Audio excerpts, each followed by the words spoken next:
Bienvenue à toutes et à tous. Aujourd'hui, on va s'attaquer à une question assez fondamentale, je crois. Ah oui. Laquelle?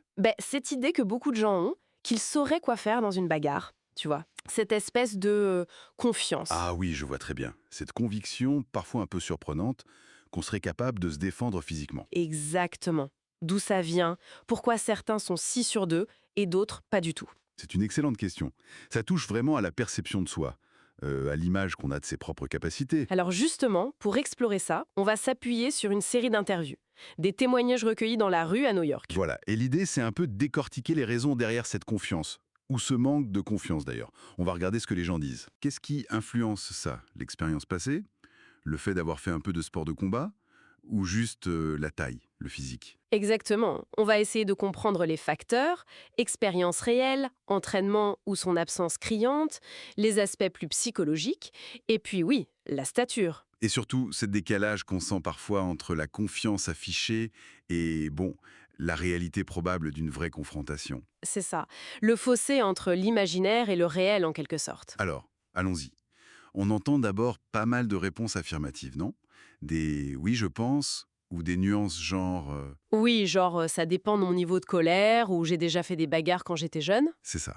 Et c'est frappant cette confiance qui repose parfois sur des souvenirs assez lointains ou juste sur l'idée qu'on peut devenir agressif si besoin. Tout à fait. Et les justifications sont assez variées en fait. On retrouve souvent les fameuses bagarres de cours d'école. Qui étaient souvent plus des bousculades qu'autre chose, techniquement parlant. Voilà, pas forcément très technique. Il y a aussi la condition physique générale, le classique je fais du sport. Ou un petit passé dans un art martial, même si c'était il y a longtemps, ou juste pour quelques mois. Oui, un peu de judo, de la boxe. Et puis il y a parfois la référence familiale, genre mon grand-oncle était boxeur. Ah oui, ça compte ça. Ça peut jouer dans l'imaginaire collectif, disons. Et puis il y a peut-être aussi un peu l'effet, Dunning-Kruger. C'est-à-dire, Ce biais où on a tendance à surestimer ses compétences, surtout quand on en manque. Le fait de beaucoup regarder des combats, l'UFC par exemple. ou de commenter les combats pros, comme celui de Tyson et Paul, dont il est question dans la source. Exactement. Ça peut donner cette illusion qu'on comprend, qu'on maîtriserait, sans jamais avoir vraiment pratiqué ou pris un coup. C'est facile de critiquer depuis son canapé, quoi. Oui, c'est sûr.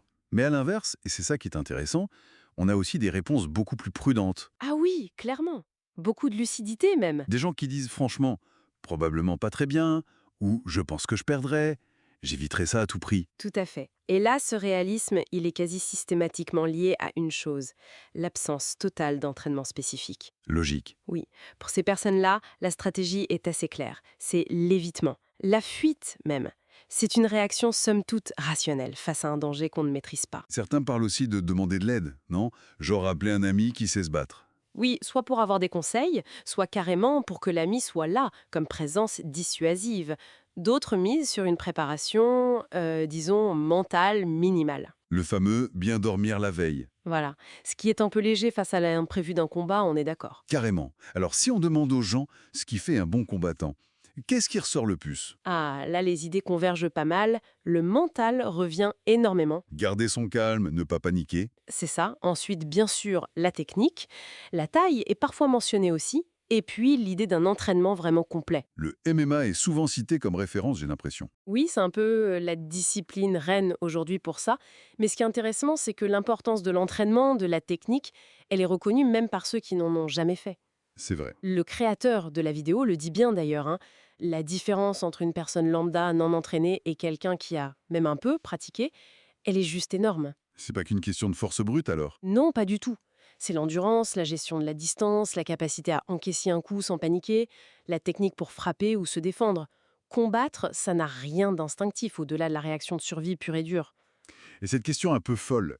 Vous devez vous battre demain, qu'est-ce que vous faites en 24 heures? Les réponses sont Assez créative, oui. On sent le désarroi. Viser les genoux, le fameux coup de pied oblique. tenter d'apprendre la lutte en une journée. Oui, bon courage. Mais le réalisme revient vite. Tout le monde s'accorde à dire qu'en une journée, sans base, C'est mission impossible. Comme dit l'un d'eux, ils n'ont pas de chance, quoi. exactement. C'est bien résumé. Pour synthétiser un peu, ce que le vidéaste observe est assez juste, je trouve. C'est-à-dire? Cette confiance affichée, ça peut être une sorte de mécanisme de défense, une façon de réduire la peur.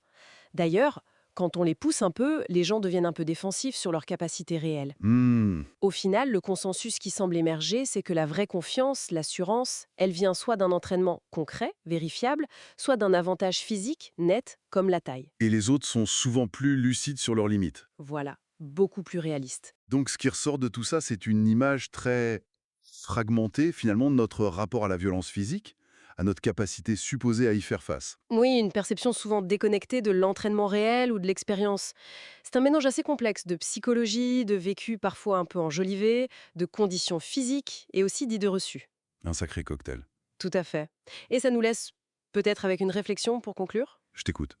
Au-delà de la capacité physique pure, quelle est la part de l'image de soi dans tout ça? De ce qu'on voudrait être capable de faire, peut-être, sous une forme de pression sociale à apparaître fort ou capable? Hmm. L'image qu'on veut projeter, Voilà. Et comment cette perception, même si elle ne débouche jamais sur un combat réel, comment elle pourrait influencer, plus subtilement, nos interactions au quotidien? C'est une piste de réflexion, je trouve.